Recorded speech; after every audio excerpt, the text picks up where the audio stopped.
আমরা কিন্তু অনেকে আবার গাজওয়া হিন্দের ব্যাপারে অনেক ধরনের কথা বলে। হিন্দুস্তান বলতে শুধু ভারত উপমহাদেশকে এখন বোঝায় না, ভারত হিন্দুস্তান বলতে এই বাংলাদেশকেও বোঝায়, হিন্দুস্তান বলতে শ্রীলঙ্কাকেও বোঝায়, হিন্দুস্তান বলতে মিয়ানমারকেও বোঝায়, হিন্দুস্তান বলতে নেপালকেও বোঝায়। যেই সন্ত্রাসী জঙ্গিবাদী সংগঠন হিন্দুত্ববাদকে বাংলাদেশের মুসলমানদের উপর চাপিয়ে দেওয়ার চেষ্টা করে, ইসকনের জায়গা বাংলাদেশে হবে না। নান্নু সাহেব, আপনারা ভারতকে কেন ইসলামিক রাষ্ট্র বা গাজওয়াতুল হিন্দের মাধ্যমে কেন ভারত দখল করার কথা বলেছেন? আমরা কি বাংলাদেশকে হিন্দু রাষ্ট্র করার কথা বলেছি?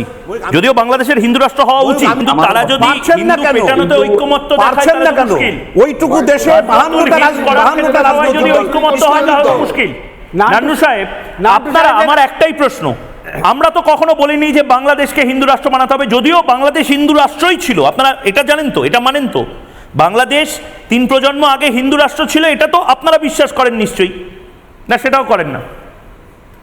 না, ঠিক আছে, মানে করেন না? আরে বাংলাদেশে তো সবাই হিন্দুই ছিল নান্নু সাহেব। বাংলাদেশে 144 বছর আগে বাংলাদেশে সংখ্যাগুরু কারা ছিল? হিন্দু ছিল না অন্য ধর্মের মানুষ ছিল? এখনো হিন্দু তো।